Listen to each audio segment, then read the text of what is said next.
Hello everyone around the world, I'm Zebra94 for Racetrack CV, and welcome to Flat Out Racing's live coverage of the Monaco Grand Prix. We have a treat for you here tonight. 100% race distance at night, I believe. The sun is setting during qualifying, so yes, it's going to be a night race here at Monaco for Flat Out Racing. Double points will be awarded.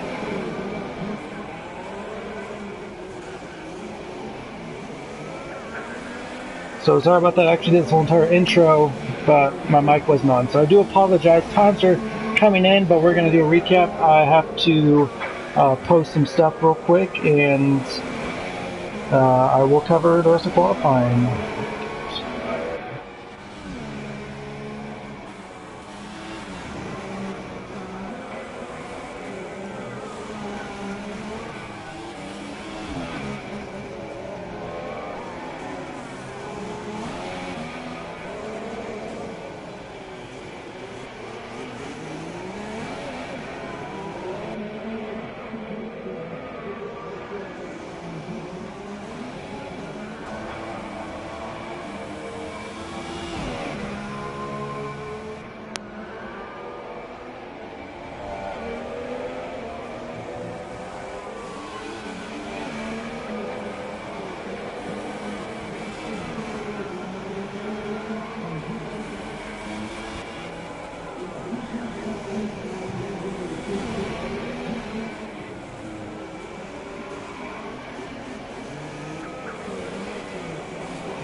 Alright, so here we go. We just have a little over 6 minutes left, coming up on 6 minutes to go.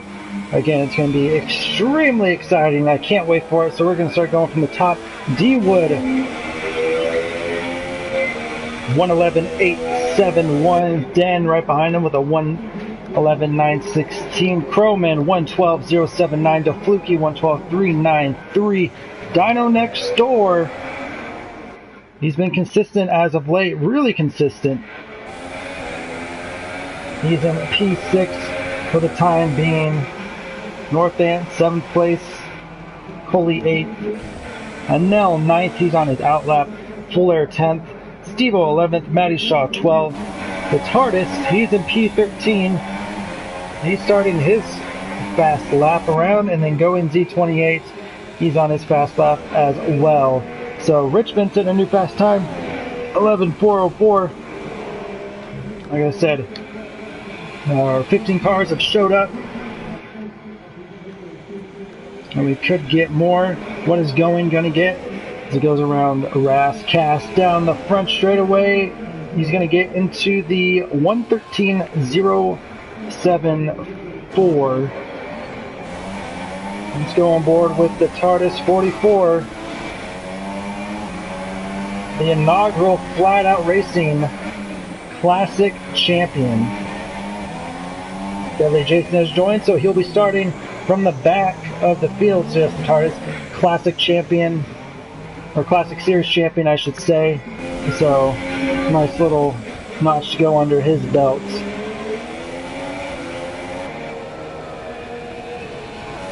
Let's follow Anel around the streets of Monte Carlo.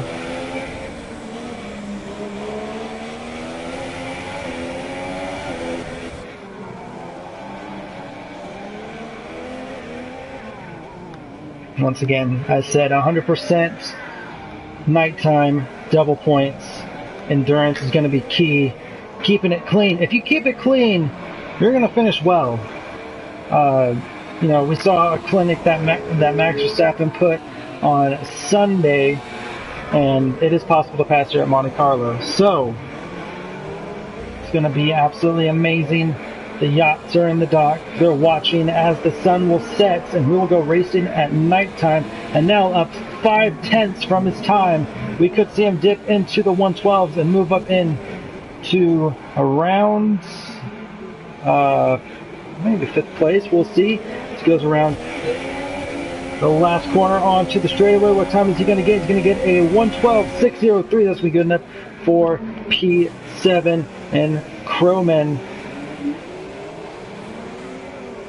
He's going around the slowest corner in F1 and now has retired, and looks like he's happy with his time. Starting on the super softs, so he's happy with his time. Oh, I believe,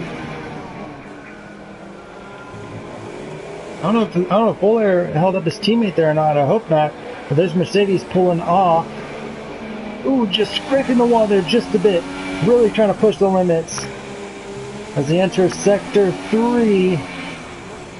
Can he go into the 111s? We'll see. 2.5 minutes left to go. Really slamming on the accelerator. Can he get into the 111s? He does. The 111.512. That moves up past D-Wood.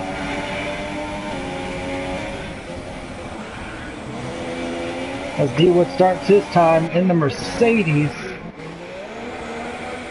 There's Coley down to 10th. There's Northants as well.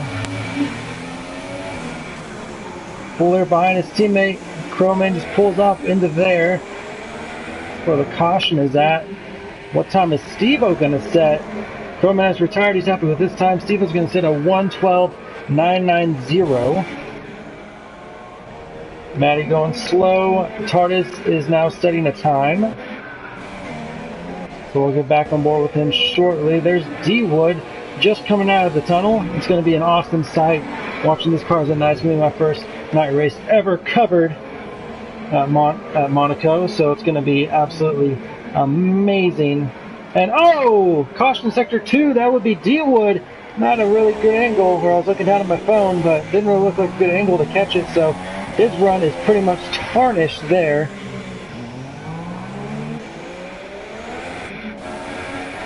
Trying to find where everyone's at. There's Coley kind of swinging his car in there. Looks like everyone kind of in sector 2, sector 1, just starting a lap. We're actually going to go. We're right on board with Tardis.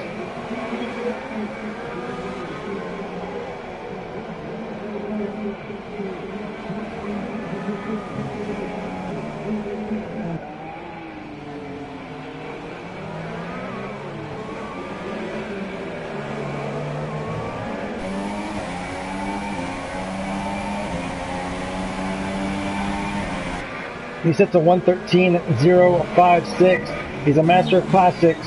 Having a little bit of trouble with the current cars though. I'm sure he's looking to make a big splash here tonight. So 2 drivers have retired. 15 seconds left to go.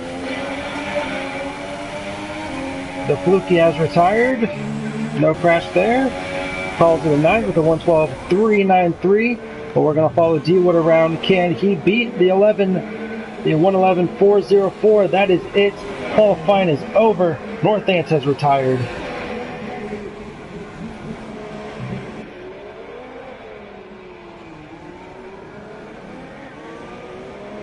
Oh, we're getting a little bit loose. Kind of wall slapping with his right-left tire, or his left rear tire. D-Wood goes 111, just blaze it, 420, second place. Passes Den, who finishes with a 111.489. Now we're going to follow Dino now as he is the next furthest down. Goes around the pool section there. Who's going to be taking a dive here tonight? So Full Air finishes. Going has finished. Midnight Wolf is finished. Full Air has finished. Here comes Dino.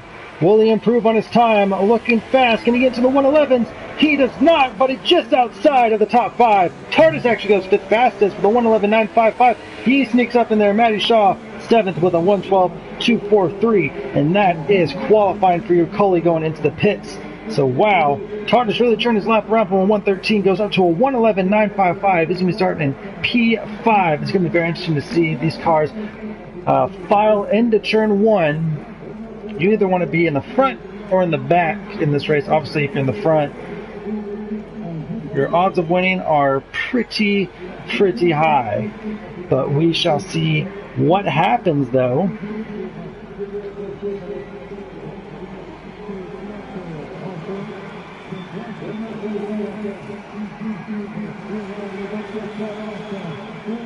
As we're inside the Ferrari garage of Coley, as we go over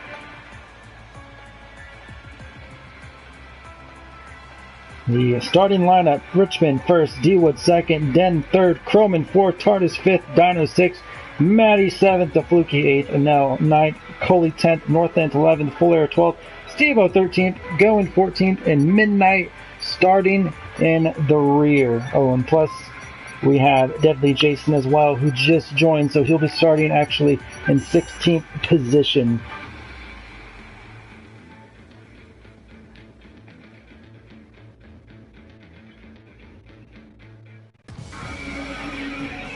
So put away your shades, grab a blanket, curl up, because we're about to go nighttime racing. Richmond has been, oh, it's round 13? It sure is. It is round 13 of 20 down in the description. I will change that at a later date. So it's round 13 of 20. So we do have 7 races left. So Richmond ahead of Dino. Dino in second place. Again, very steady, but he's got a long way to climb. If Dino wins and Richmond retires because of double points here tonight, it's going to be it's going to really mix up the point standings a lot. So can't wait for that. Plus Dino, Steve-O, and Anel. Steve-O and Anel are separated by 3 points. And there's Den. So here we go. It's twilight, but it's going to be nighttime by the time we finish 78 laps here at the Monaco Grand Prix. And we are lights out. And we are racing 15, 16 cars, all scurrying for position as we go up. Oh, we already have a McLaren crash into the wall there. We have cars kind of filing, going about 2 wide as we go up the hill. Richmond loses the position down to Dewood. Dewood's going to hold on to it. Here comes Den. He's trying to maybe sneak up on the inside. We got some cars there in the back, trying to see if anything happened. Full Air losing position. Oh, we have a crash. It's going to be the Ferrari. Oh, we have cars stacked up just going around that hairpin there. Oh, we have a McLaren diving way down in there. What in the world? It's going to be Full Air, and he's out of the race. We have our first retirement on the first lap. Wheel off. He tried to dive way in there and ghosted through everyone and just crashed out completely. So here we go. Now we're starting to see some separation. Oops. I'm not sure if safety cars are on, but there you see Dewood really sliding on the ultra soft tires. There you go. Everyone kind of stayed in the same place. Dewood was able to get in the lead, and he's taken off. Gained a second, an advantage of Richmond, and there's Den just outside, as we do have 4 cars going into the pits. The Fluky, Coley, Midnight, and Deadly Jason actually can go up into 11th position.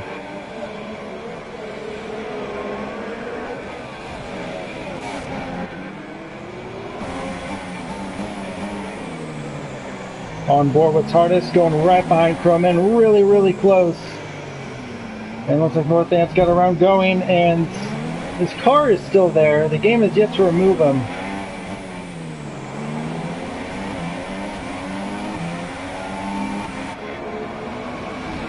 This is very interesting to see if the game does remove him.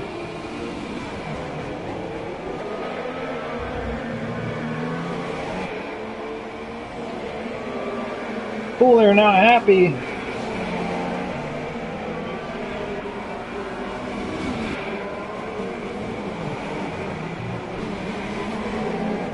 Full Air telling Going to see you next Tuesday. Not happy with that, so unfortunate for him. If you're just joining us, that's right, 78 laps, 100%. Going to try to keep my excitement level up for this, going into the pits. Steve-O's going to move up a position, followed by Deadly. I think he's actually going to jump up. Yes, he does. Everyone else in the back, not so much. Jump up to there, on board with Richmond, looking back at Den. And D-Wood pulling a Danny Rick, already pulling ahead from the pack. I think at that point, everyone's just going to just kind of ignore that as Full Air has left the section. We have a virtual safety car, and what in the world? Codemasters, fix your freaking game! Cole's going to go into the pits, and we once again we do have a virtual safety car. If Richmond can jump it correctly, he could catch up to D-Wood. It looks like that Full Air's car is finally off the track. Now there's Den. Depending on when the virtual safety car, Den could really get a great jump off of it. And DRS is enabled, and we're back down to green flag racing. Can Richmond pull ahead of Den? He does have DRS though. D-Wood was really able to pull away from them. But he was already on the straight when it ended, so a little bit of an advantage for the leader, Matty Shaw, and TARDIS with a 3-second penalty. The league was having a bit of discussion as if damage is going to be reduced, if corner cutting is going to be on normal or strict. I think, I'm not sure what the census was, but by the looks of it, corner cutting is back on regular, and I'm not sure what damage is. Damage looks like to obviously be on normal, so not reduced. So there you have it.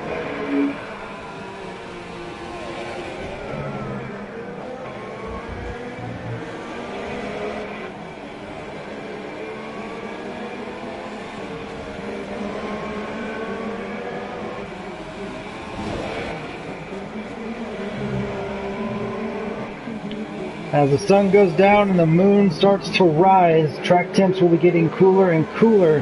So it's going to be very interesting to see who properly planned for night racing, as D-Wood set in a 1:14.757. D-Wood hasn't really had much of an outbreak run from my knowledge. I could be completely wrong, but I mean, that's such a big outrun, or such a big outcome like this. He's leading, qualified in second, kind of drifting around the corner from that angle, it seems. But he's up by nearly 4 seconds, and Matty Shaw is out of the race, crashed hard, and he cannot believe it.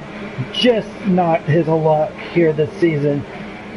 And I wouldn't be surprised if he were to leave, quote-unquote, leave the room and then join back in out of sheer frustration. So you guys were kind of giving jabs on how he's only going to last about a couple laps. So we all know what was going to happen. And unfortunate for Den, his teammates is out of the race.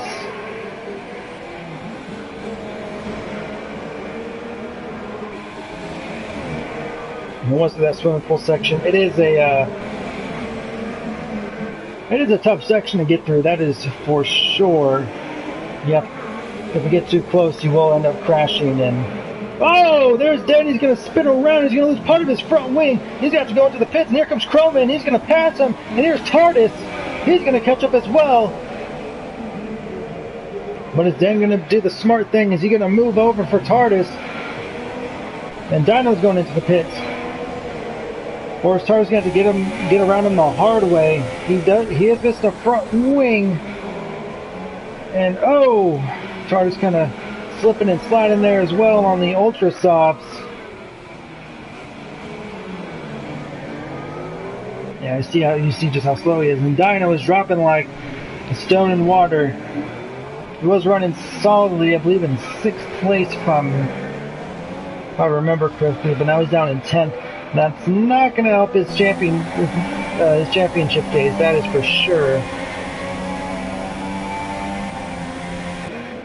Let's go back here to Fluky and Deadly Jason.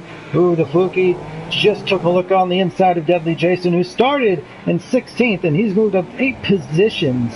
Just biding his time, playing it nice and smooth.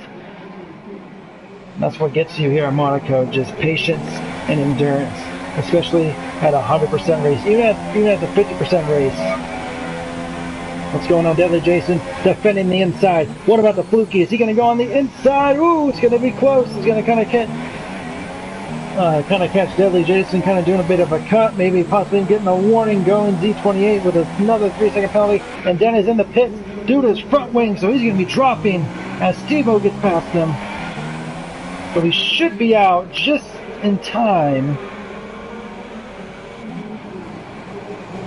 for Jason and the Fluky catch him. Yeah, he's going to be out way ahead, so tough luck for Den, but he does go on the softs.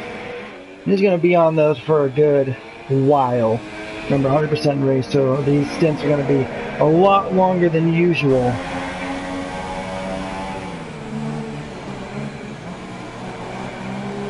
I saw Deadly there. Looks like the Fluky got around Deadly.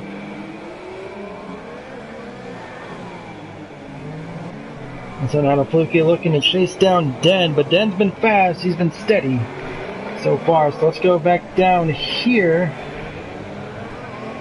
to Going and Dino. Dino really needs some positions for his championship case, and he is in second place. Going right on the gearbox, trying to get into the draft.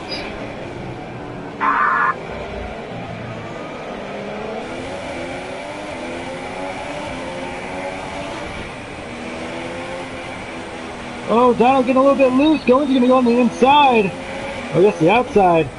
The left-hand side, regardless, he's going to get it. North Ant's now caught up to Deadly Jason, and now Jason is having some trouble with his car. Not exactly running clean lines. He does have DRS. Is he going to go on the inside? Yeah, he's going to show him. Oh, Deadly's going to shut the door, though. And he defends.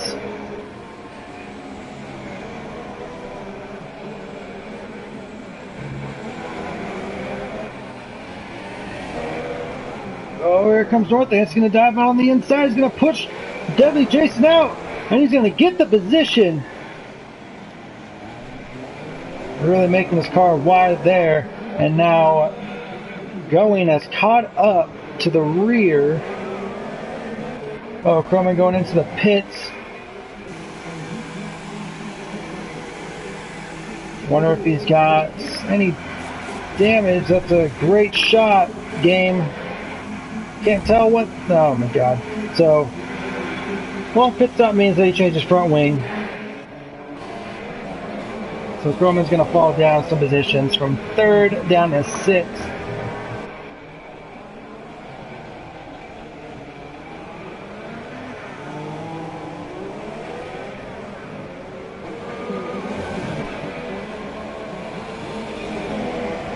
Is Going to take a look on the inside of Deadly. It's going to be close. North Ant's with a 3-second time penalty. He's going to do a little bit of a tap, but he's actually going to lose some precious time as we're going to flip back up to the Fluky and Croman. Croman just coming out of the pits, damaged the front wing.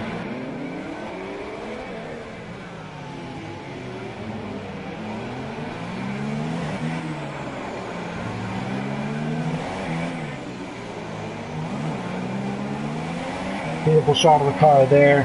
Croman now moving up to about a second, so we're going back to the battle between Deadly Jason and Going Z28. And then that Wolf with a 3-second time penalty.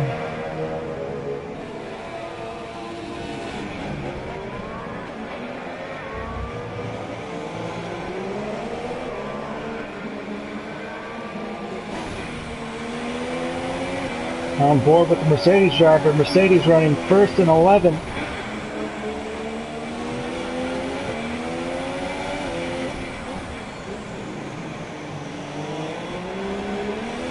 We're definitely getting a little bit squirrely there.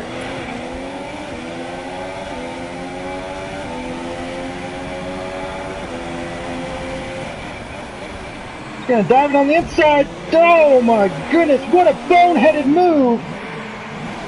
That was, oh my god, Going, what on earth was that, man?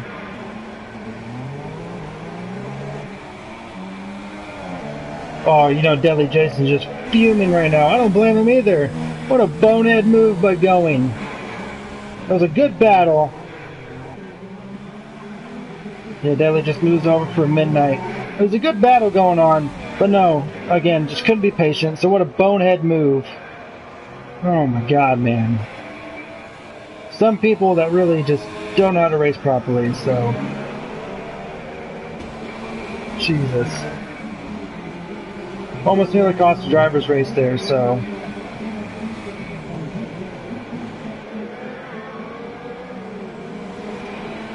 So Steve-O going into the pits, that's going to move Den up a position. Let's see what Steve-O does.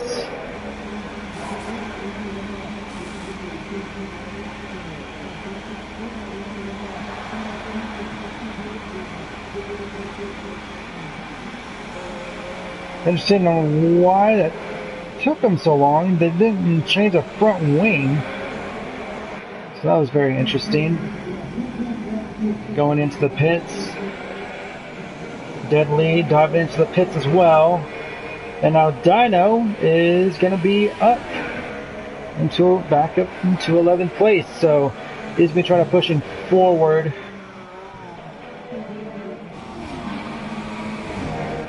And now D-Wood going into the pits. Looks like we're having our first round of pit stops. Oh, D-Wood is actually clampered into a wall there. And he's going to drop down a position.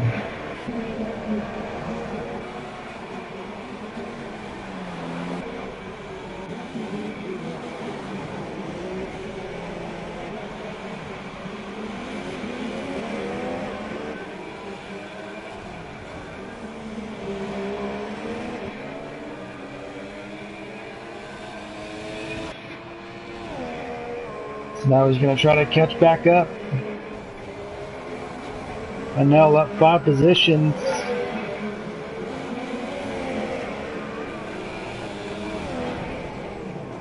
We have a yellow in sector 2. We're going to go on board with the no, or we did.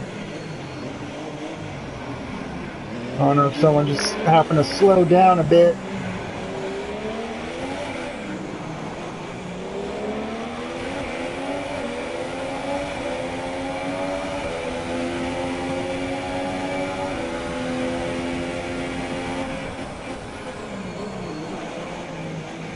Going Z28 with a 5-second stop go penalty for speeding in the pit lane.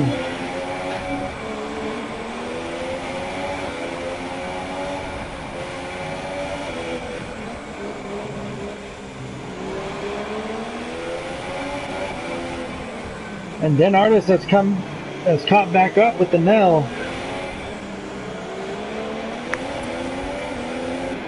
He's got DRS.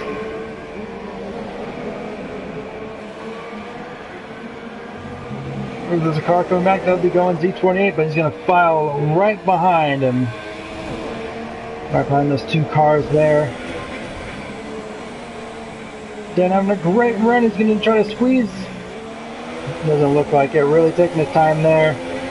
Ooh, and now going up on the bump there, that's scary. Oh, Dan trying to show his nose. And now doing a great job. Oh, a little bit of a, looks like an end plate came off. Oh, and now touching the wall there.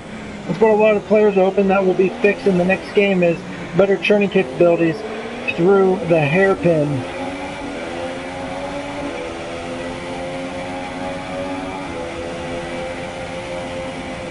He's going to dive it on the inside. Can he get it? And now get some room, kind of, as much room as you can give in this race.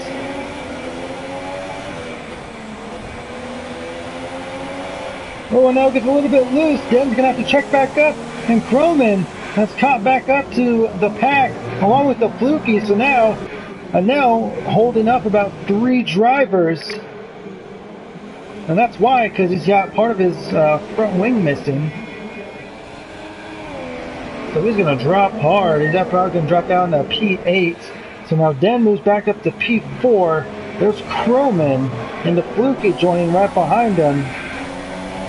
Followed by a lap car of going.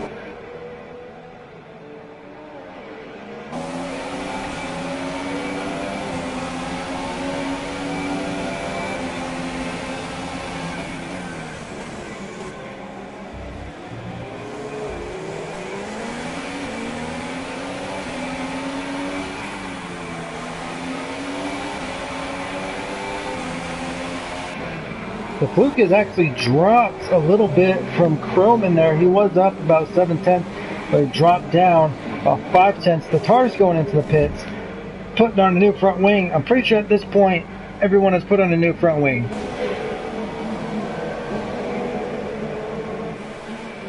Now the TARDIS is going to drop back into P7. Northam's just getting past him.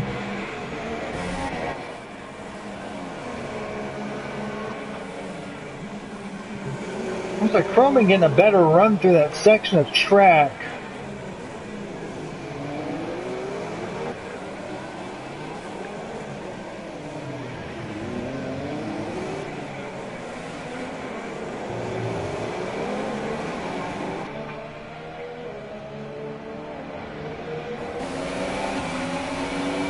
Through the tunnel.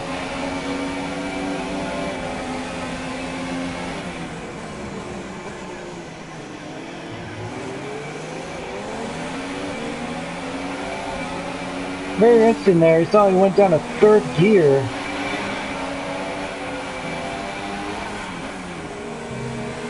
In the Nobel chicane.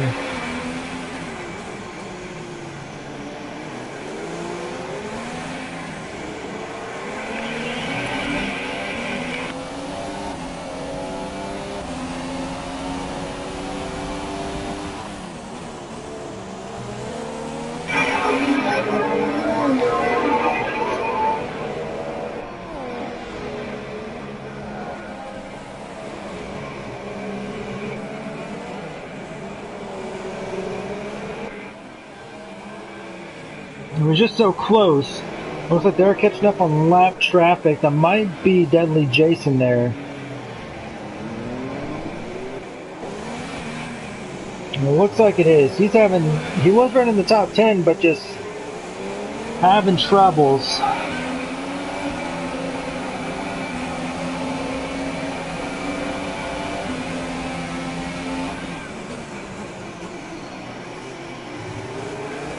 So blue flags are out, Deadly Jason passes, but that might actually open the door for going.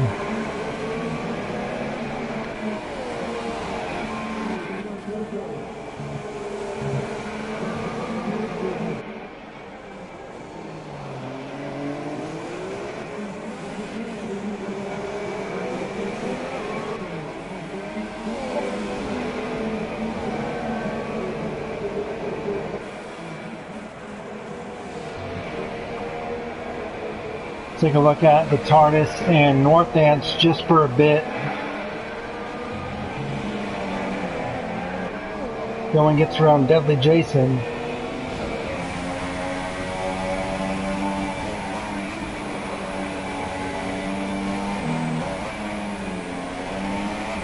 TARDIS really throwing his car in there. Catching right up.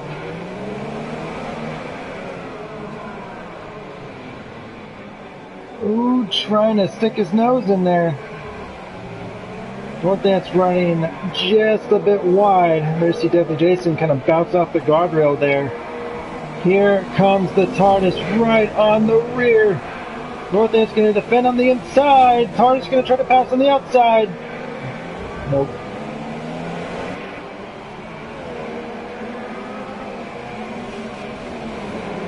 Not going to go for it this time. We're going to jump back up with Crowman and Den now.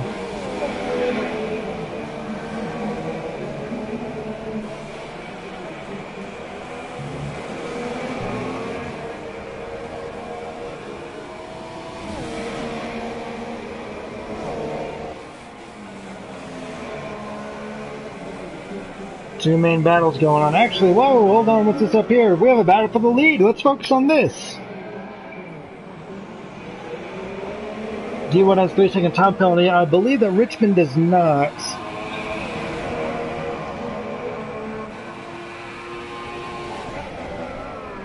So D1 trying to get back up into the lead. I believe Richmond does not. No, so everyone has made at least one stop. So I think all the stops are due to damage. So on board with D-Wood.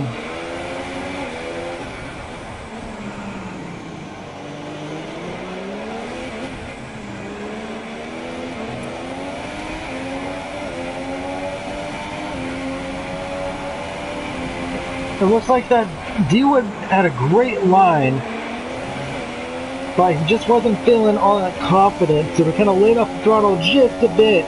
But if he would have really nailed it, then it would have been absolutely amazing.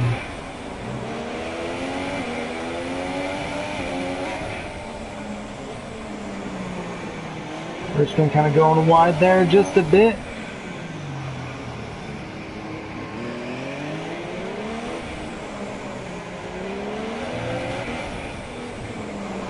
See D-Wood's in on there, kind of playing with the fuel mixtures a bit. Probably switching between lean and normal. Mix 1 and mix 2.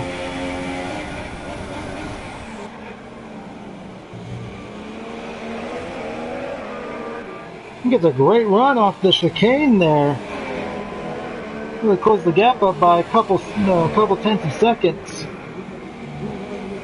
Do have a caution in sector 2, but here comes D-Wood.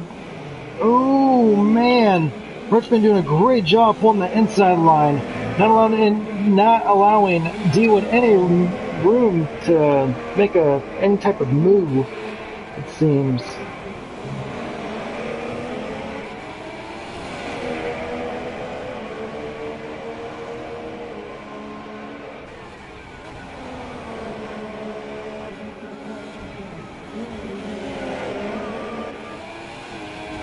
Oh, Richmond hitting kind of smacking the wall, avoiding the bump. Oh, D-Wood doing a great job. Really slowing down. Most people will try to stick their nose in, which would be a dumb move.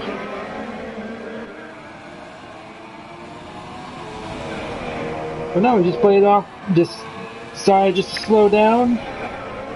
Just take it nice and easy, so good on him for being aware and not being greedy.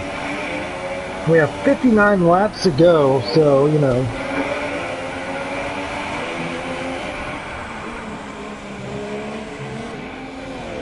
It's going to be key, but looks like D-Wood on the outside. Ooh.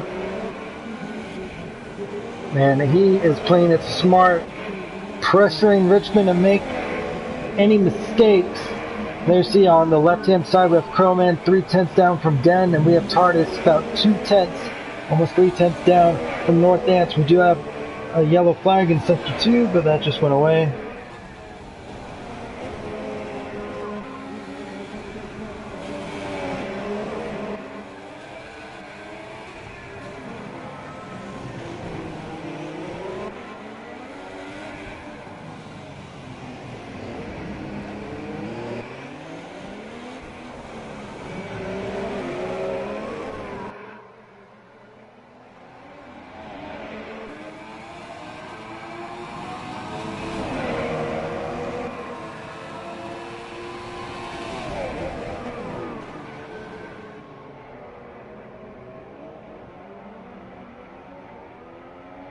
Side by side.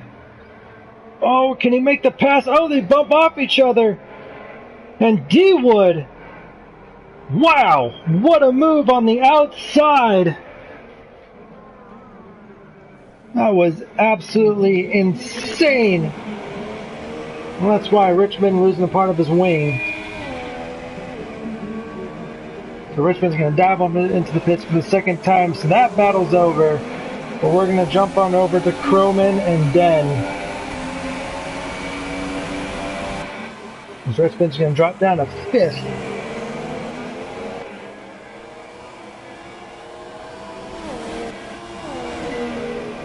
Or no, he's actually going to drop down even more, to 7th. So that's about as far as he's going to go.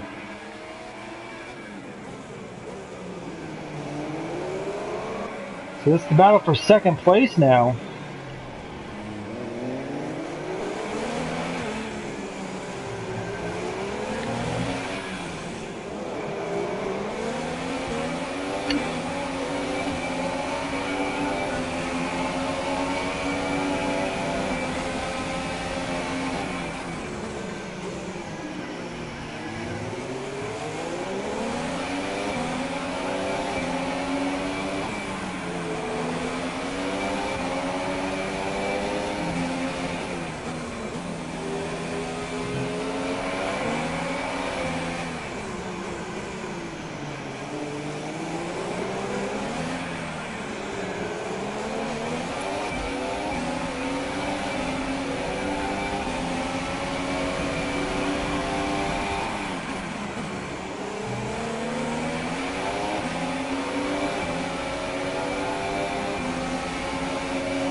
So Croman is not afraid to brave that little bump. He does put 2 tires on it, but Den has been completely missing it.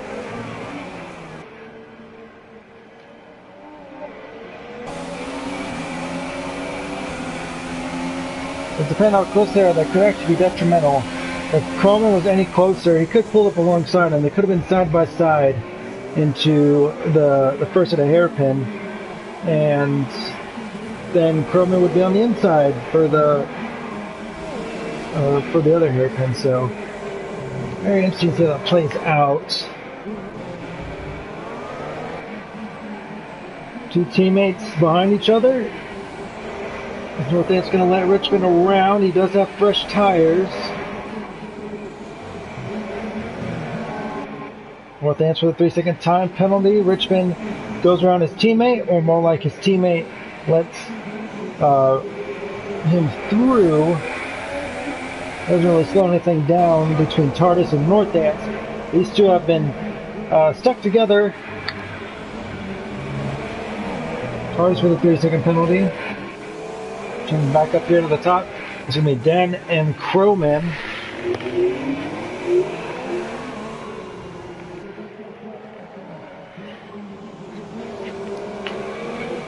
Be right back.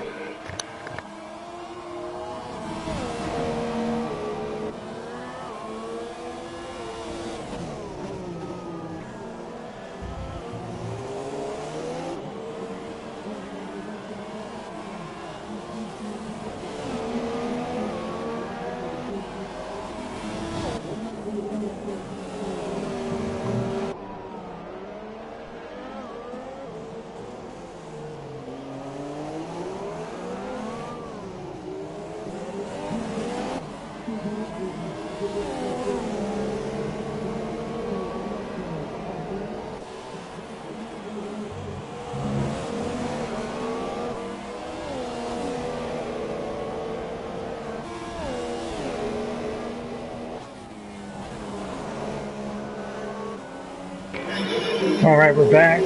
Northamp's going into the pits.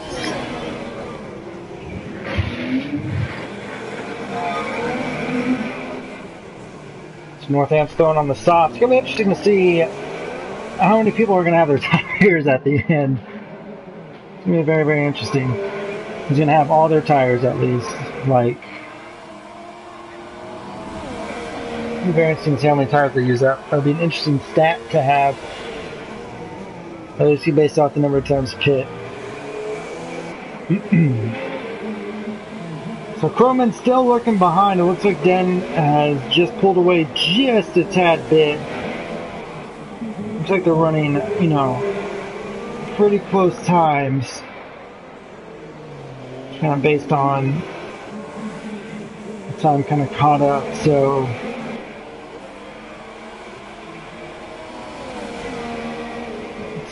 I mean, I find this DRS zone really pointless in this track. He was down, what, 0.55 seconds, and coming into the first corner, he only went up a tenth. So, I find it really useless, but Croman really made up for the exit into turn 1.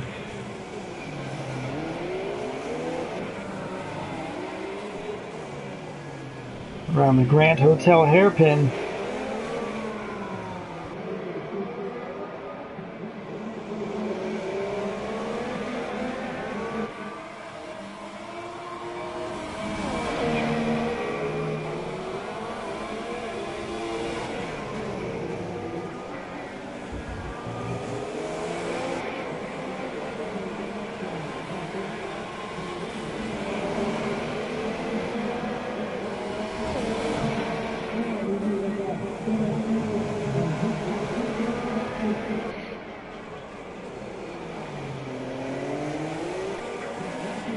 Croman was faster this lap than last, and you know, it's the type of steady racing that he has to do if he wants to eventually get past him.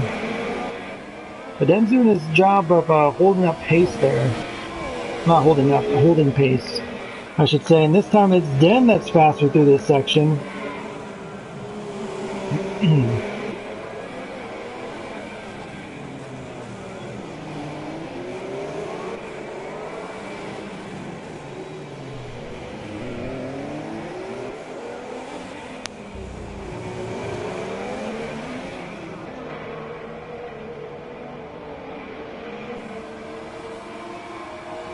North Ants. Oh, and we have another DNF.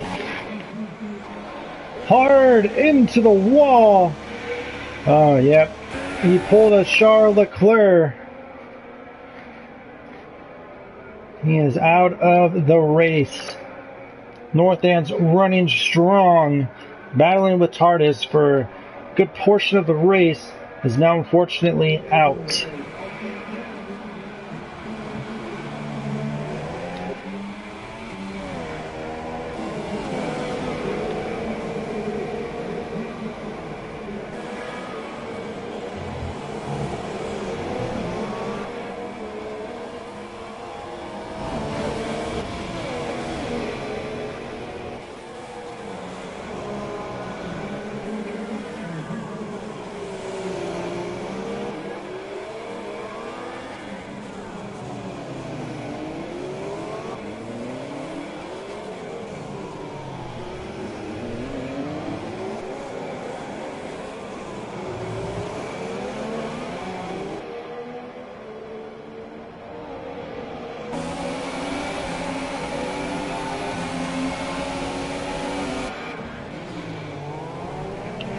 So we're actually going to watch this battle. This between two teammates, TARDIS and the Fluky. TARDIS running wide off the hairpin there. Kind of a little bit different scenery, kind of changed up a bit. I mean, still have 50 laps to go, guys. It's gonna be a long race, and TARDIS has graciously let the Fluke go through. So good on TARDIS. Letting this fast teammate go through. Now we're back to Williams and McLaren battling for second place.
So just been kind of silently watching this race unfold. That was gonna be a nighttime race, I guess not.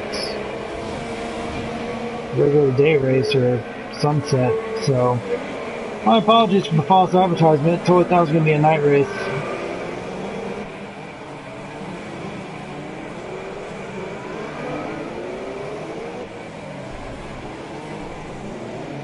D-Word with another 3-second penalty that puts him at 9 seconds, which could really hurt his chances of a win.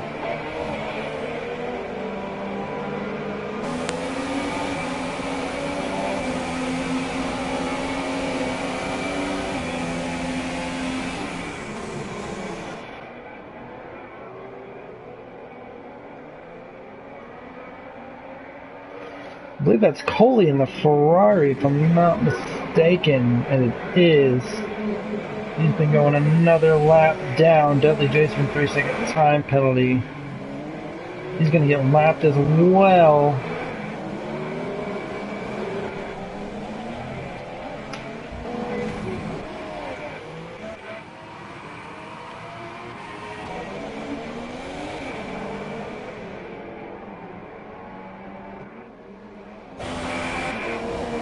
So here we go. So Croman has fallen back to the lap traffic, but Den is now on the rear of D-Wood, the leader. So Den has been in clean air this whole entire time, and he's been setting steady laps. D-Wood has kind of been faltering a bit, so I wonder what's been going on with that. Plus he had 9 seconds worth of penalties that's going to be added his way towards the end of the race. So if the race were to end now, he would actually drop down to 4th place, and he wouldn't even be on the podium.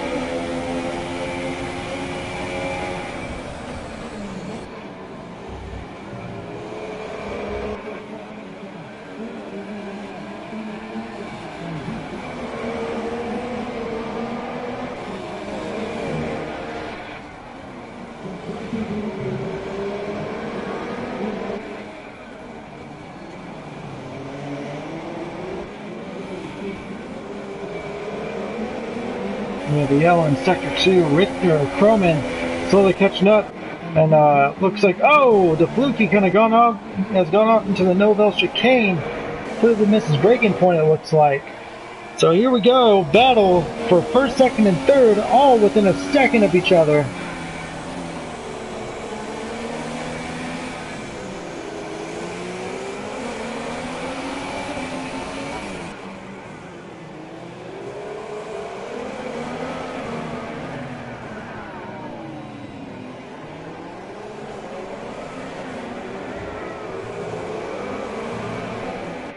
And now with the 3-second time penalty.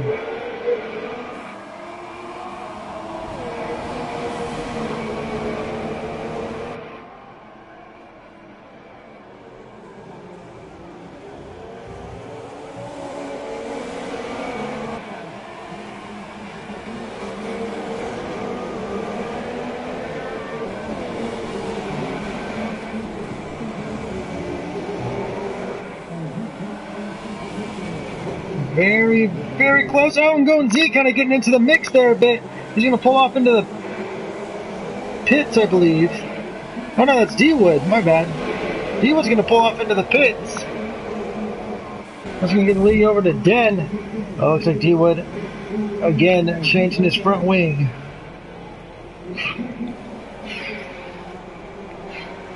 So he's going to come out towards the middle, the top 10, and Tardis letting the fluky go back around, lapping some more cars. Tardis going into the pits. Now Den has assumed the lead, and he's going to really try to push and try to take advantage of this. Those of you who are joining me, the Zebra 94 Race Stripes TV, we're just a little under halfway.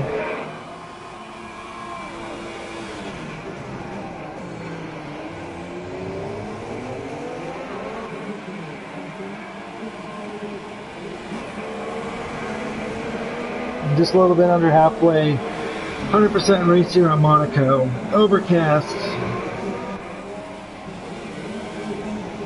Coley in the background there, getting a little bit loose. Oh, we have a yellow flag. It's Croman. He crashed hard, and he's going to be... Oh, man. He's going to lose his front wing, and that's going to give positions to quite a bit of people.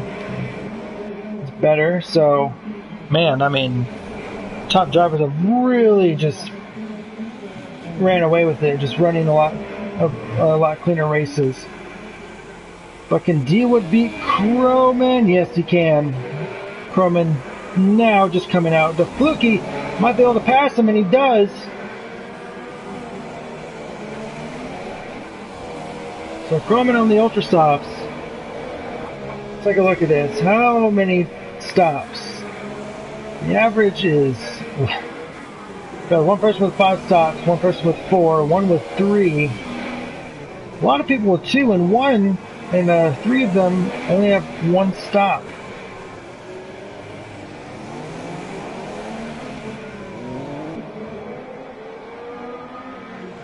Now Croman on fresh ultra soft is going to try to get around the Fluky.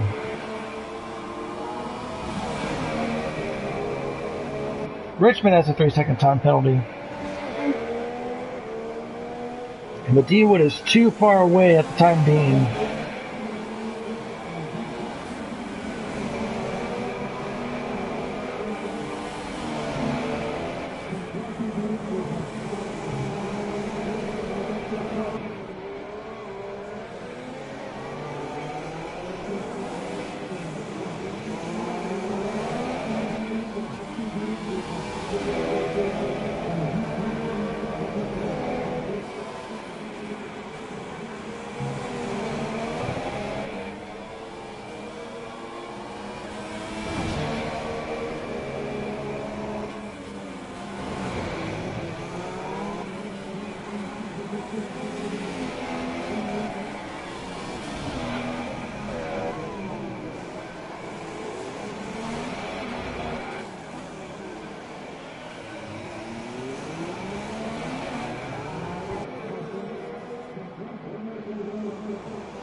And so, yeah, it's really, really spaced out. So we're going to follow Winnell around for a bit. Maybe he can get within a second. But yeah, we're just a little under halfway here.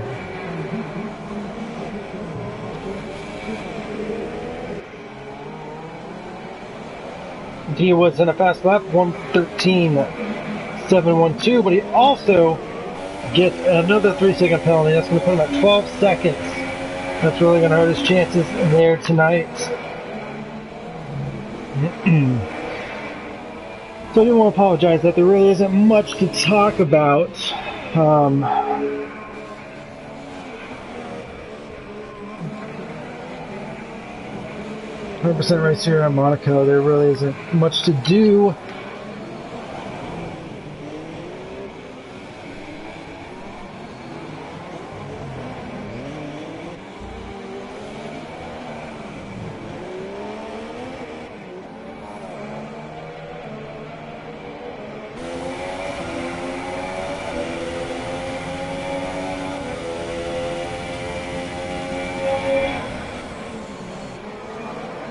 Looks like the Fluky is really, really pulling away from Manel there, about a second a lap. Second and a half, actually.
So we're at the cross flags officially, halfway through.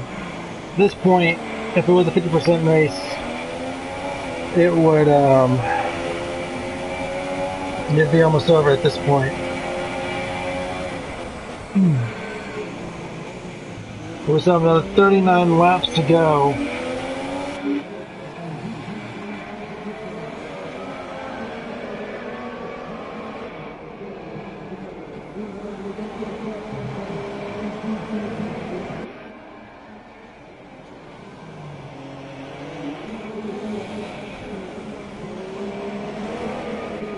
So we're going to ride on board with the lap with the leader. So here comes Den, shifting down in the third gear around Saint Devant up Beau Rivage.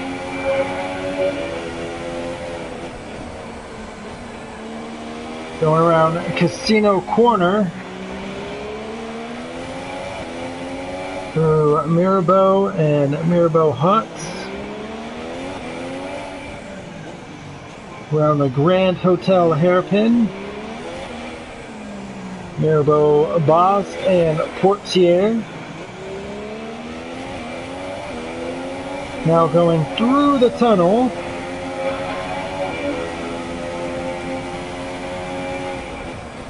Down through the Novelle chicane.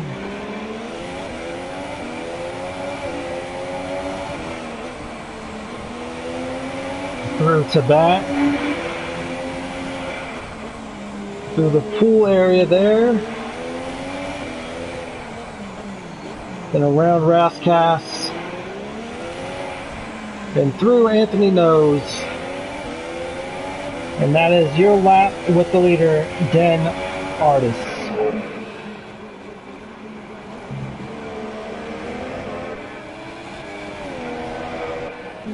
So we'll run down here. This is Croman and D Wood. This is the closest thing we have to a battle.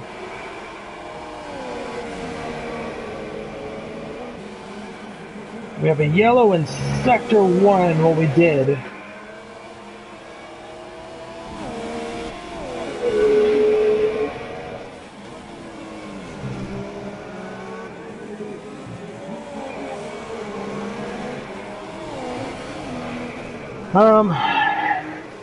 I sound bored. Well, at the 100% race, you really have to, when you're by yourself commentating, you really have to kind of save your energy. Dan with a 3-second time penalty, that's going to play a big role towards the end. But you really have to save your energy towards the end, because in the middle, there really isn't much going on. Everyone's got different strategies. Everyone's just finding their groove. I mean, it's nothing to do with the drivers and whatnot. I'm not calling them boring. It's just, you know,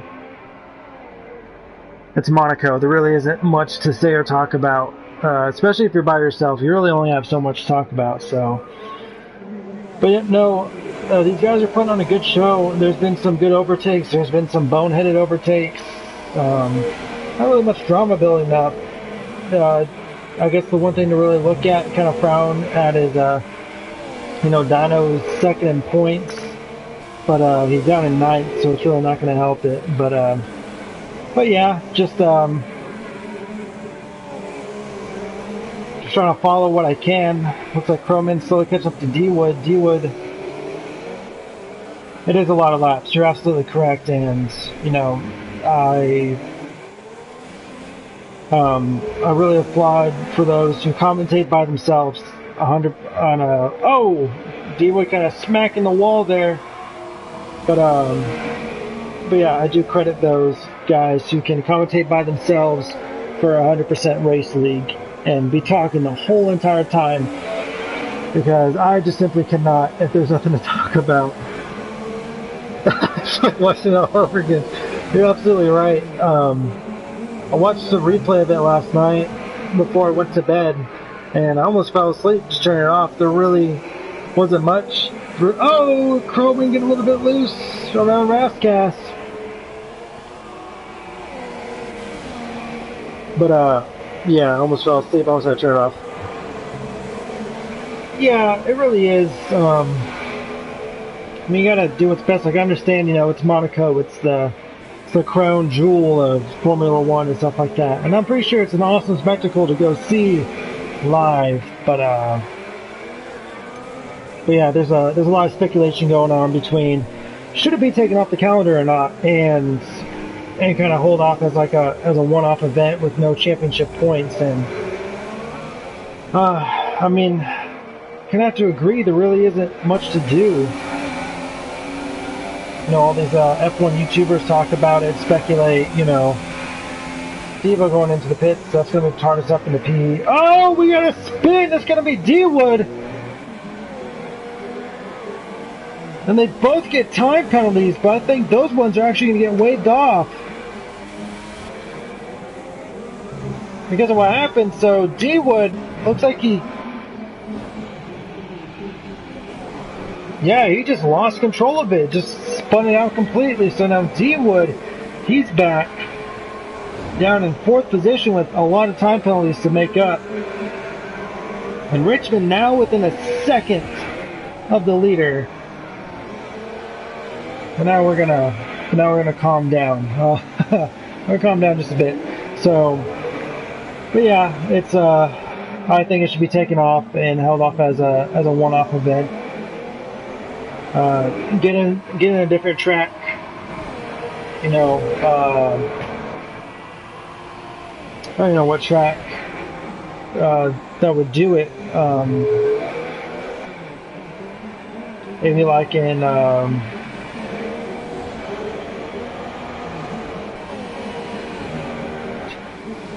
I mean, of course, there's always going to be big hype about it because it's such a historic track.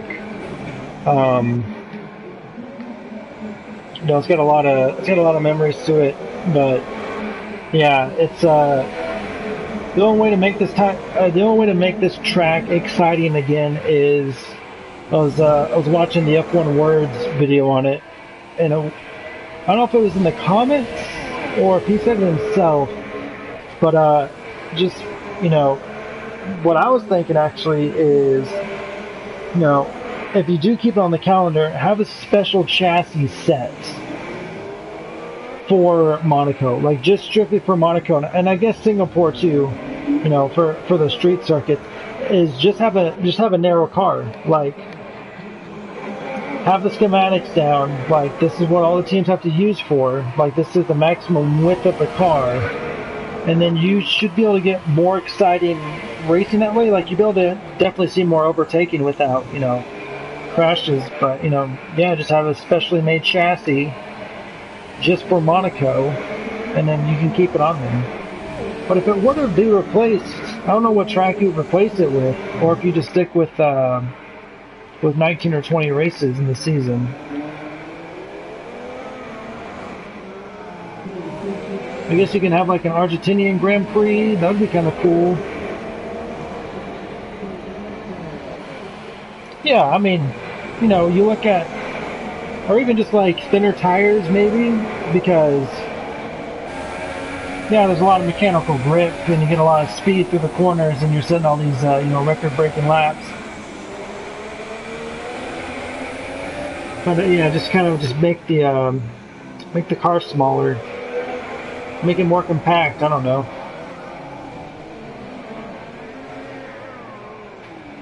That's my thoughts on it. So now getting past D-Wood. D-Wood is dropping like a fly, but D-Wood is also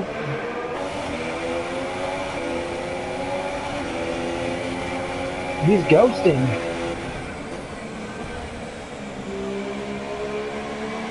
Did D-Wood leave?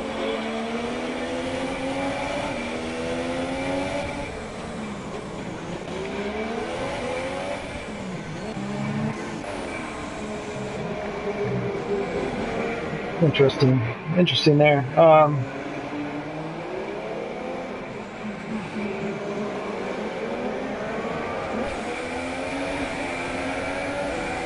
Caution in sector 3 to Fluky with the 3-second time penalty. Oh, I know what we can talk about.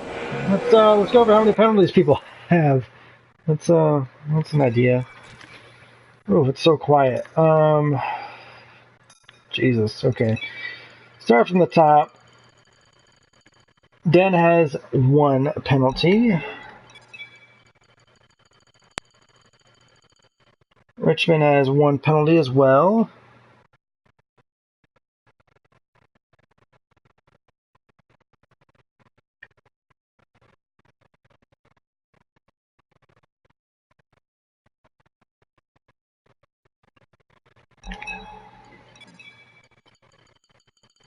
Croman has a 3-second penalty, but I think that might be waived off due to the incident with D Wood. DeFluke, 1 penalty. And now 2 penalties. D Wood 1, 2, 3, 4, 5 penalties, but I think one of those is gonna be waived off. Coley, penalty free. He's up in P7. Then we have Steve-O. He's just got his first penalty. He's in P8. Going 1, 2,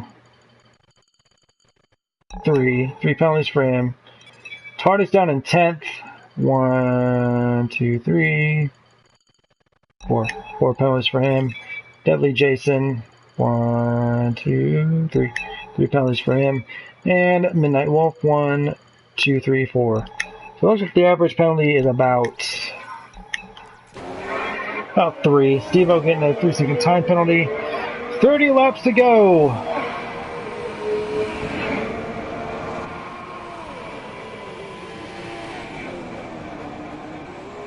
I mean, because that's what makes F1 exciting, right? Is the overtakes, especially if you're Daniel Ricciardo or you're watching Daniel Ricciardo do it. But yeah, you know, that's what it's all about. It's about passing each other. No one wants to see cars going on a line. In that case, they would watch trains. You know, but yeah. So 30 laps to go. Richmond is diving into the pits. Is this an actual pit stop or is it front wing damage? Let's take a look. See. It is front wing damage, my friend.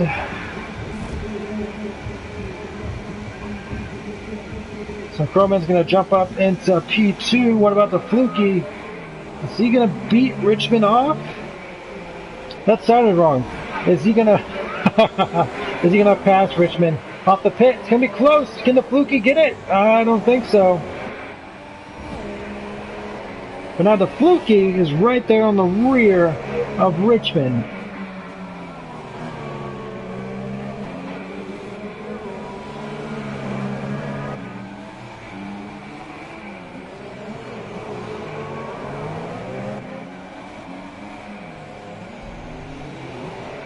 D-Wood has left the session. Oh, Richmond kind of running wide there a bit. Oops. Looks like he still has all of his parts on his front wing.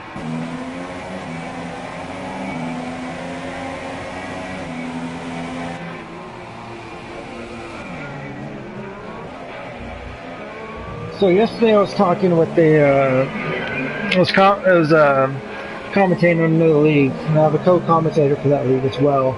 And him and I were discussing, you know, like what cool elements to have, you know, for this game.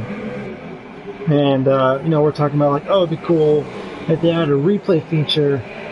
And Richmond going into the pits may have some damage that we're not aware of.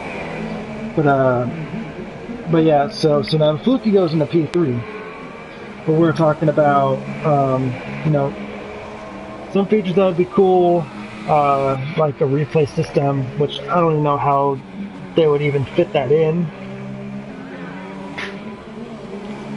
But it'd be cool, you know, like say like this, like during like a lull in the action such as this, you'd be able to kind of like save a clip with like a certain number of buttons or whatever, like start, save clip, or like start replay clip, and then end replay clip, and then you can press a button that says go back to replay. It does a little cutscene or whatever, and then you can watch start of the race from like every person's point of view if there's like a big incident.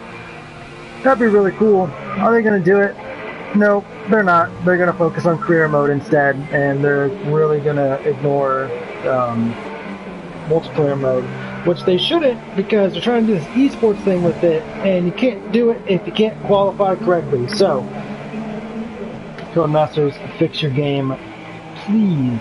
That's why I don't like. That's why I'm not a big fan of like yearly title releases, because the devs work on it for 4 or 5 months, and then they stop, and then they prepare for the new game. That's why I like games like Project Cars 2, where the game's out for a good couple years, and there's a reason why, because you got a lot of replay value. This game is too bland. Yeah, that would be good. I know. Codemasters hire me. But now that I'm thinking about it,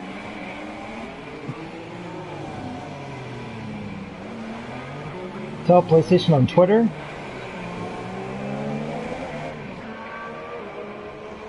I don't think PlayStation has anything to do with it. It's Codemasters.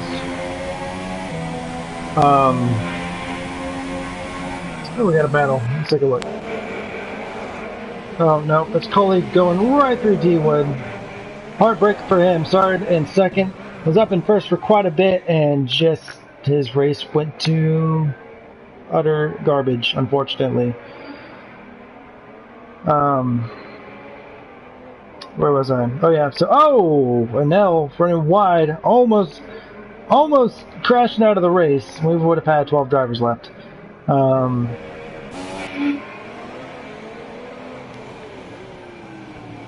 Yeah, I mean, I could say, hey Codemasters, how about an instant replay function, but the game is too broken as is. They can't even get safety cars right, so, like, what's the point? Like, there really isn't a point, unfortunately. But now that I'm thinking about it, I know last year's game, when you would spectate, you were able to change, let me take Den as an example. You were able to change cameras when you're right here. Like, you were able to...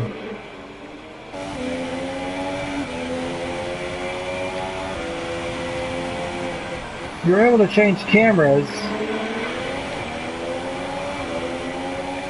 Like, you're able to go, like, on the front or, like, inside the cockpit. And they got rid of that. I mean, you'd go side to side. That's it. So I don't know why they got rid of that. That would at least be cool. Or even kind of changing the camera when you're in broadcast mode like this, because there's some angles that do not work, especially if you are, especially if you're following a battle, because it'll be like this weird angle where it's just like, what are you doing? Like we can't see at all. If you get a petition going. I hate petitions. I hate petitions. I think they're my personal opinion is that they're useless unless if it's like a really, really big scale thing. And the weird thing is that petitions, at least over here in the States, I'm not sure over there in Europe and you know, in European countries, but over here, it's like, we'll get things overturned for, like, really dumb stuff. Like, a petition will hit, everyone will sign it, and then... I don't know, I guess the best way I can describe it is... over here in the U.S., we have M&M commercials where, like, there's a green M&M who's a female. This is just an example. This didn't happen or whatever. But pretty much... what would happen is, for this example, is that they would turn the green M&M, or hold on, no, because that would make me sound sexist. You know what, yeah, I'm going to use the example, I'm not sexist, so deal with it, it's just a stupid example, so don't look too deep into it. So, take a green M&M, turn it male, everyone would flip the F out, and then, oh, we want it back to female, and it'll happen within a day. Because of just the negative backlash. So, but for serious stuff, it doesn't go through, which is weird, but that's just how America works. Same as here, yeah, like just some dumb stuff, just some really dumb stuff that gets passed. So Dino next door has been slowly making his way up. He is now in P7, which is going to help him just a bit.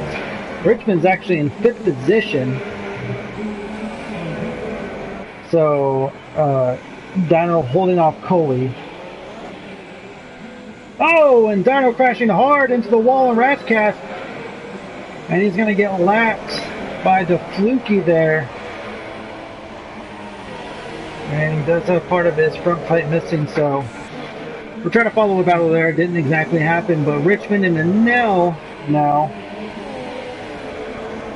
But no, so that's by petitions. I think there's a website, change.org, where it's all about petitions, and if you ever read through the list of petitions, like, some people out there are just petty. Like, they'll start a petition for something that they do not like or they do not agree with.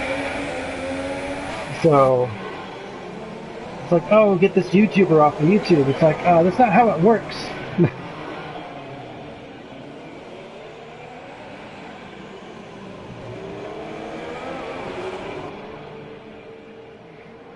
Well, get back to that in just a bit. Richmond and Anel, they're battling it out. And Richmond gets past Anel. Anel kind of holding them off there. Oh, a little bit of a front end plate kind of coming off. What do you expect? It's Monaco.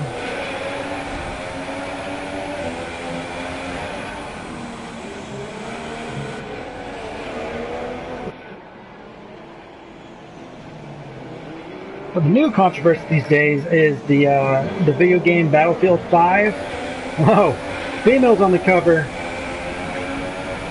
Freaking go to Twitter and complain. It's just like, people are dumb, man. Just does it really? Here's the thing with like a lot of problems, like in the world, is like, does it directly affect you? No? Then stop complaining. Like, if it doesn't affect you, just leave it be. So I know, really defending the inside line, I got some conversations going on with myself right now. I guess the person running the FLATOUT Racing YouTube account having a lovely conversation. But yeah, just if it doesn't affect you, just don't even bother. Don't bother.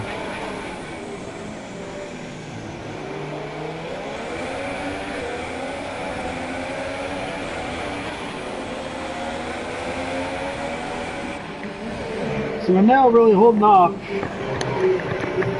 Richmond here. Doing a great job too.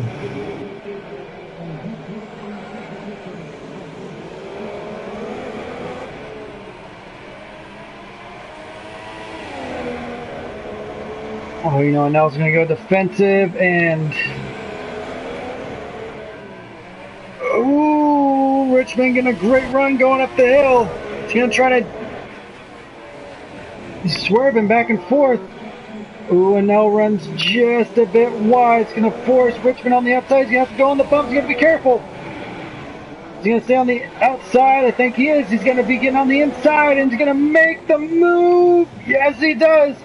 Oh, man. It's been a good 30 laps, but he's lost part of his front wing. Oh, no. Lost some end plates there.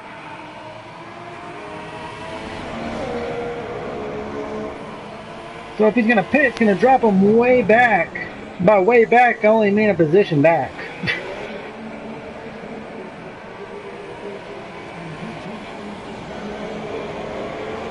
Who do I like in real F1? So here's a funny thing about me, is that this is my second full F1 season of actually watching it. I didn't start watching F1 until literally last year was my first time like watching F1. So I love Red Bull, and I love Daniel Ricciardo, and I love Max Verstappen, mainly because they don't complain. Like, I'm not really biased when it comes to like drivers in F1 because I really don't know like the history. When it comes to NASCAR, it's a different story because, you know, I grew up with it. But no, I just kind of like their mentality of like equal driving. You know, who's ever the fastest is the fastest. And they just seem like genuinely great guys. So it's just like, it seems like that, like they wouldn't act any different. Like if you'd see them like in a bar or a pub or whatever, and that you'd be able just to like chill and just talk. And they seem like they'd be like absolutely just genuine guys to hang out with. So I have been actually, not recently, but I've actually been, I found this website where there's an archive of every F1 race all the way back to like 1985, I think. They're full races too, so that's my eventual goal, is to watch all the races and be like really knowledgeable in the fact, because my knowledge only goes as far as YouTube videos, like list videos and stuff. Love NASCAR, but don't get it. That's what the internet is for, my good friend. You're gonna find pirated live streams anywhere if you look hard enough.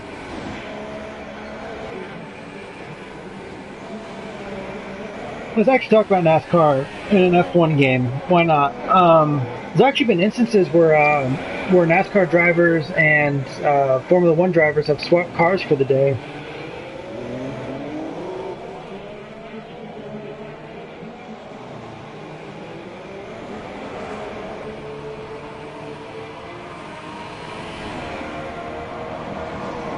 There's a case where Lewis Hamilton and Tony Stewart, they swapped cars. They did like time trials over at Watkins Glen,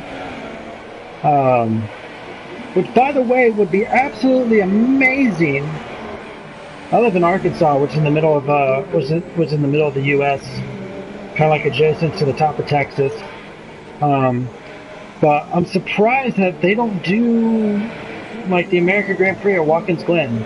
It's like, why not? It's a really good track.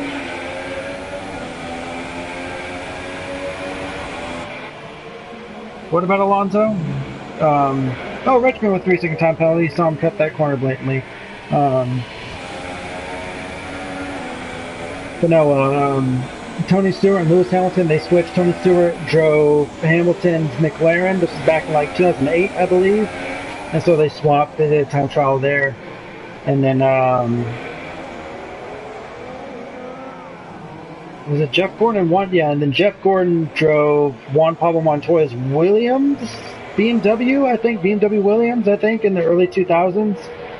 And then Juan Pablo Montoya drove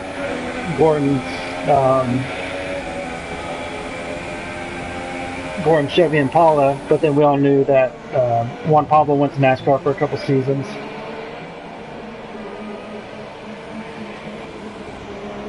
Yes, it is on YouTube. Just go up to like Jeff Gordon. Yeah, you just type in like Tony Stewart, Lewis Hamilton driver swap, Juan Pablo and Jeff Gordon driver swap, and it's really cool. Like it's insane, because pretty much like, if you drive on a professional level, you can drive any car. And it's just crazy. It's like, oh, like you wouldn't think that NASCAR guys would be able to hop in an F1 car and set a time around Watkins Glen, or even like the Indianapolis Grand Prix circuit layout, but they're able to, and completely different cars, and it's just crazy. Yeah, make sure it's actually really cool. But yeah, it's insane how they can just like, oh, you want to drive an F1 car around? Yeah, go and hop in, and they just get it like instantly. Like different clutch system. NASCAR race cars only have 4 gears, while F1 cars, well, back then they only had 7 gears, and different everything. It's crazy. But no, I mean, it's not like spectator point of view, it's really cool. Like, it's mind-boggling how, you know, oh, Richmond spinning out, and now running into the back of him there, and now Richmond's going to go into the pits, and Nell's going to have to go into the pits next time around, and it's going to be close. The point's definitely going to be moving around.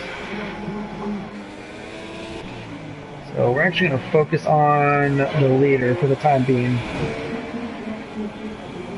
You know, it's very interesting. It is really cool. The crazy thing is, during the Tony Stewart Lewis Hamilton swap, it was actually raining in Watkins Glen, so the track was damp. So I think they had to put wet tires on.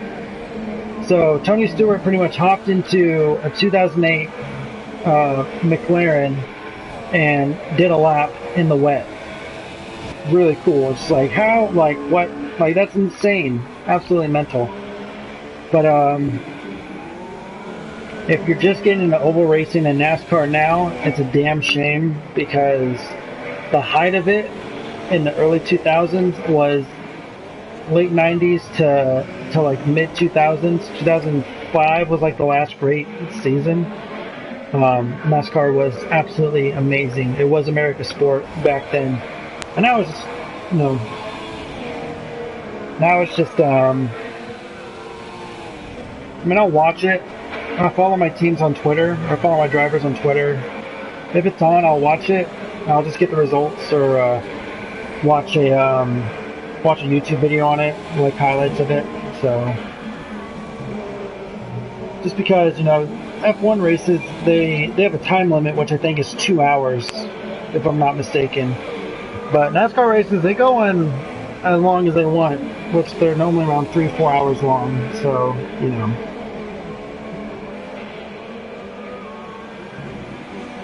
Well, the only really big races I'll watch, like sit down and watch fully, is like the Daytona 500, the race at Talladega, the Brickyard 400 at Indianapolis, the road course races at Watkins Glen and Sonoma or Infineon Raceway. No, I never have. I want to. Like I go to, you know, across America. You have like short tracks, like in small towns. Like the town I grew up in had a. Was a quarter mile? Yeah, it was a quarter mile track, a quarter mile oval track that I would go to those races when I was a kid. My dad actually worked for a friend of his in a pit crew. Oh, TARDIS with a stop and go penalty. And so I go to them. I've always wanted to go to a NASCAR event. Now that I live closer to a track, I live close to Bristol, Tennessee, which is a half-mile short track. If you want to watch some good oval racing, some good short track racing, look up early, what's the year? Look up, I think it's 97, look up 1997 Bristol night race. I can't remember the exact name of it, but look that up, because that one is absolutely intense. That, you're telling me, like, yeah, of course I want to go. I want to try to go to like a, you know, Daytona 500 type deal, and that'd be amazing.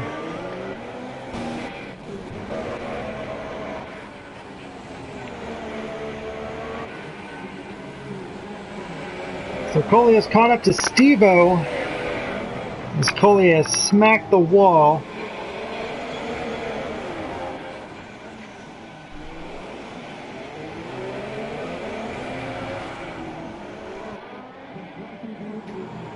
Save those pennies. Yeah, I mean, now in today's, you know, because NASCAR is declining audience-wise, you know, tickets are actually pretty dang cheap, so, well, for me, it's dollar signs.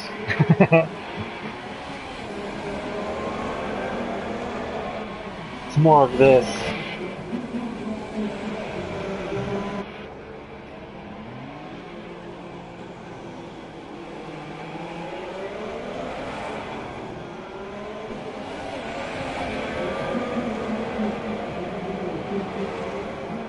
I guess it won't let me send messages, whatever. But yeah, it's more of dollar signs.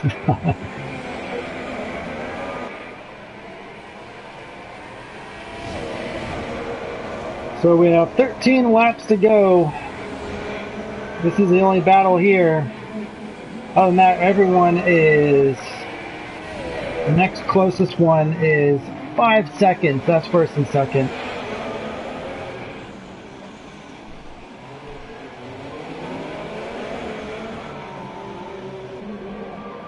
What's that the equivalent of? Hold on.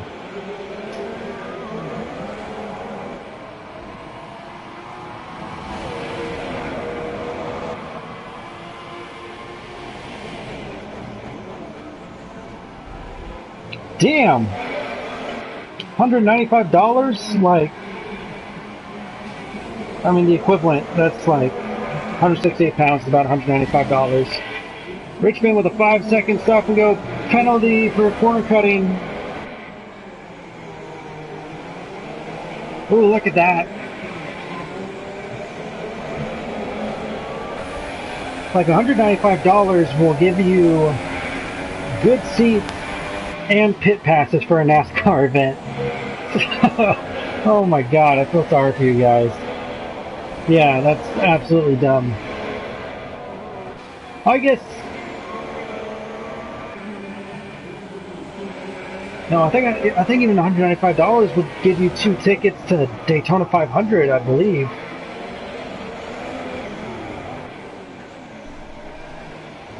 Like, is that just for the? Is that for any race, or is that just for F1? Because for F1, then that's understandable.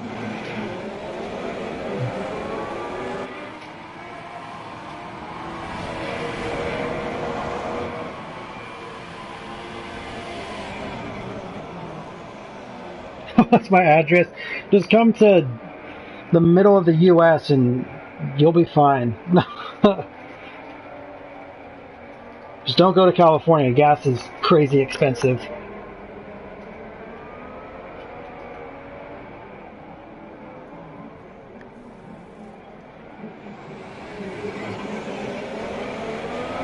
F1, okay, if it's like, because NASCAR isn't as prestigious as it once was, it's, like I said, it's really fallen off, so, like, F1 is still obviously really talked about, so yeah, your price is about right, I would say.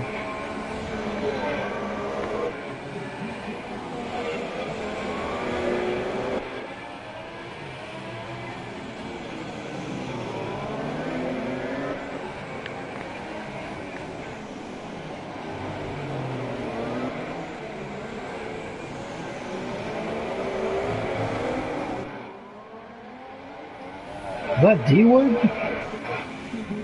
No, it's not. That is... It's actually going. And he goes past Coley.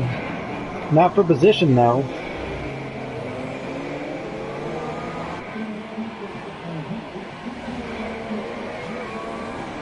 And then Coley goes right past going.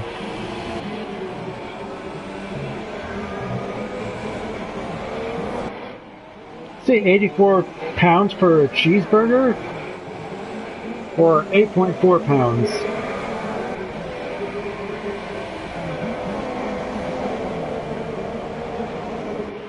Or not pounds, euros, my bad. My bad.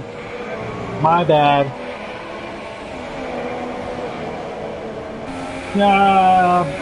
That's about right. For a big event, $9.30 over here. That's about right.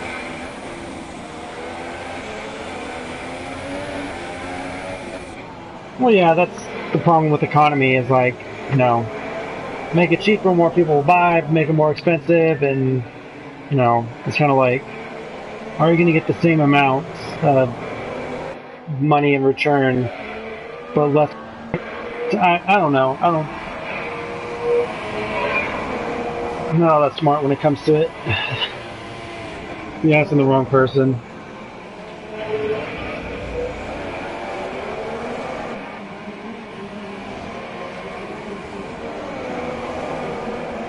So, with all these penalties, it's going to be very interesting to see, like, who finishes where. Den's been solid, Crow's been solid, the Fluky, you know, he's down 38 seconds.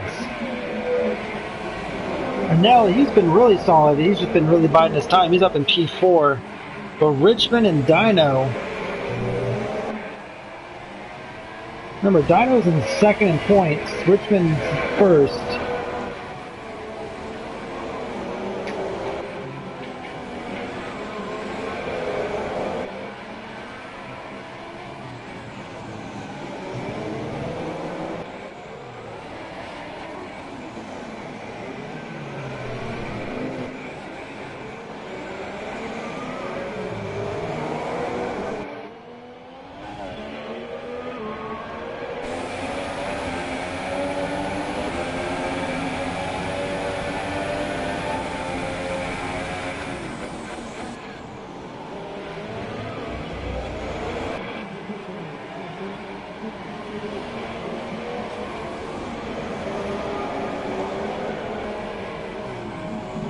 So you're thinking that, oh, Coley, oh, there's a big crash.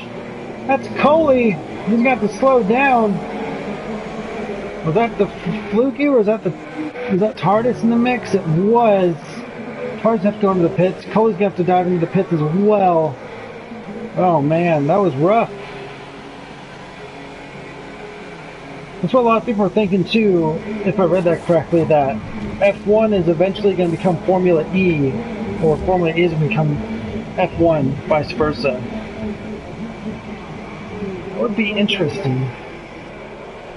But I think there's always going to be a motor-powered Formula One. I don't think it's going to go strictly to electric. There's always going to be the motor aspect of it.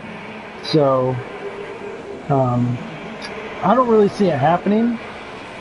It may get to a point where Formula E does get bigger than F1, but I don't think they're going to like merge. Pollution. Yeah, but you know, you have hybrids, which is what these engines are, that are going to, you know, accumulate for that. I mean, you look at the Toyota LMP1 and the Porsche LMP1. You know, those are hybrids. Those are battery powered and, you know, engine powered.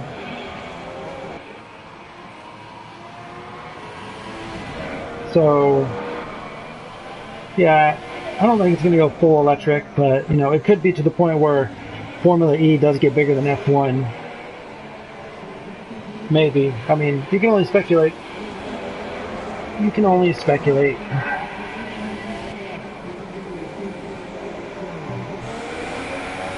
So, while we were talking, we are in the single digits. 7 laps to go.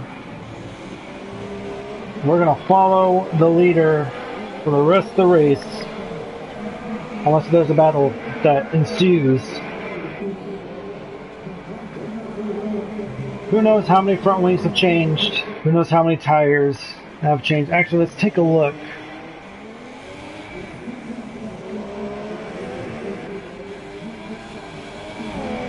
Nothing like NASCAR though. No, NASCAR has gotten stupid. Let's have a playoff system and let's have stage racing. No, like, that's dumb. So check this out. Sixth place, mind you.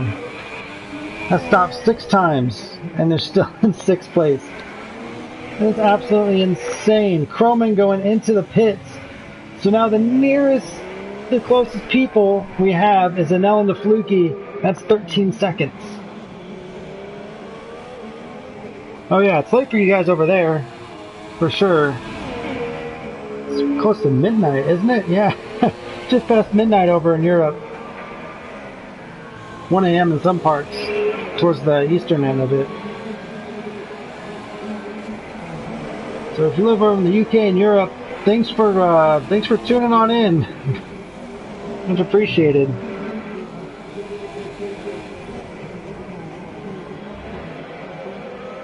The one thing I want to see is how many penalties does Richmond and Dino have between each other? Richmond has 1, 2, 3. Dino has 1, 2.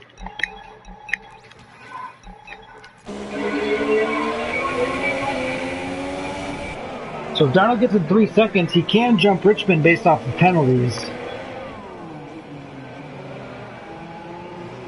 Yep, 12:07. Yeah, late night for you guys racing, man, and for those tuning in. So much appreciated the dedication if you sat through this whole entire race.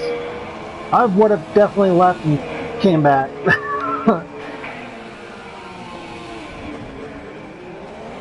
Oh, hold on. Oh, that's TARDIS ghosting. Never mind.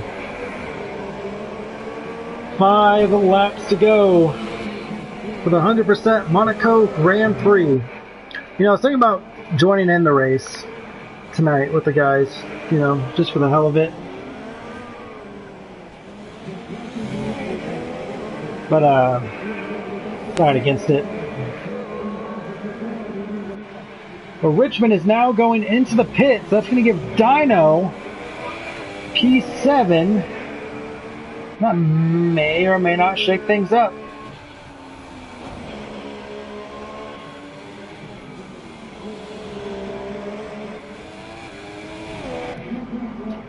Steve-O going to the pits as well. Richmond is out, getting passed by a ghosted car.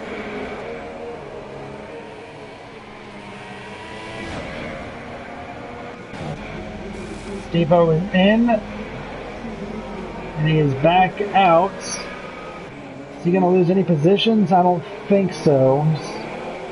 He is too far ahead of Coley. Let's take a look at the interval. So 4 cars left in the lead lap. And Danelle is barely on the lead lap.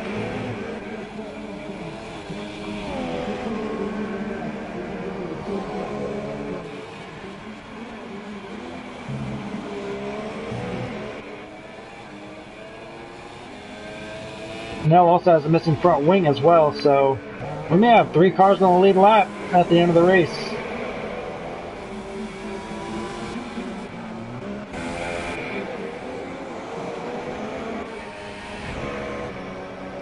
Just kind of cycling through the drivers now. There's Dino in P7. Take a look all the way up the top. Densard in 3rd position. He's up.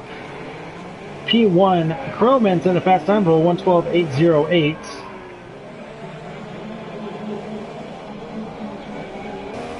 Crowman started 4th. He's up in 2nd. DeFluke up in 3rd. He moved up 5 positions. Anel also moved up 5 positions. He's sitting pretty in 4th. Steve-O started in 13th. He's up in P5. He's up in 5th position. So great run by him. You know, he's happy with that. Coley, 6th place, started up in 10th. Dino started 6th. He's down in position. Richmond started on the pole. He's down in 8th position. 3 laps to go. Going started 5th. Or not 5th. He started in 14th. And he's up 5 positions. Deerwood started 2nd, and he is out of the race. Deadly Jason, he's still racing. Tardis is still racing. So is Midnight Wolf, so there you have it. 2 laps to go.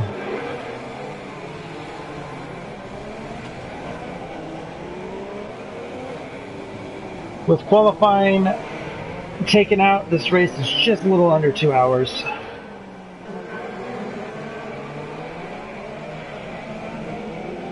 Actually, we may finish on the 2-hour mark. We started at 10:15 GMT, and we may be finishing nearly 2 hours on the mark.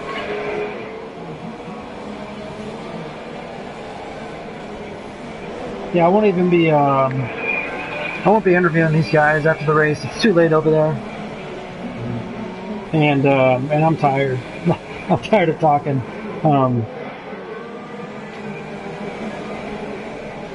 So here we go, the last lap for round 13 and not 12.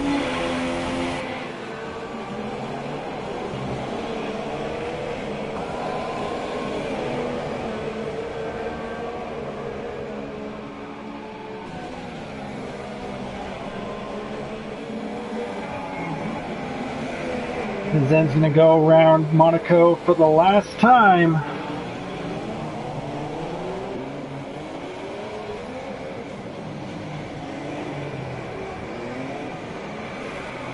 And he just needs to take it slow. He's got a 19-20 second lead. I wouldn't even try anything. I would, yeah, okay. Goes around the Red Bull of Deadly Jason.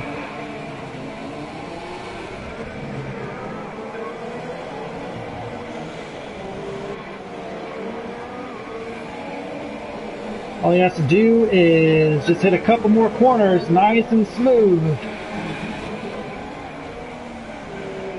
And you see how far he slowed down. He lost 3 seconds to Crowman, and I don't blame him. It would be a heartbreak to go all these laps and then crash at the very end. So Den, he's gonna win the Monaco Grand Prix 100% race distance, and he can finally get up and take a shower and go to bed. Dino finishes, Deadly finishes. Here comes Crowman. Go. Wow. Richmond finishes in P8. You see all the debris on the track.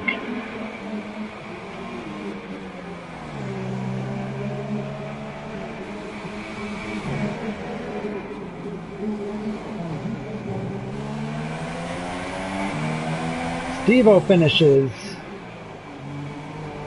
Coley finishes. Going finishes. D Woods Ghost finishes.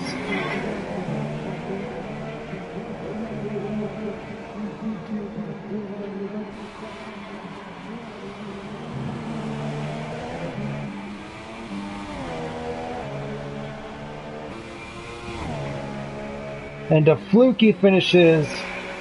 And Anel finishes. So there you have it. What race. Carlin yelling hallelujah. Oh man. Let's watch the celebrations here.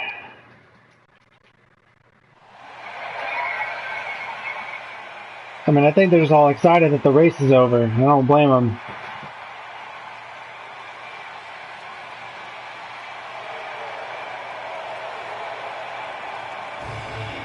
And there you have it. Spraying the bubbly all over each other. Congratulations to all the drivers that finished. That was no easy task. So, congrats to everyone. Congrats to Dan, Crumman, and DeFluky for the top 3. Everyone had at least one penalty. Oh man, and only the top 4 finished on the lead lap. I'm the Zebra 94 for Stripes TV signing off, and we will see you later. Same time, same place. You guys have a good night.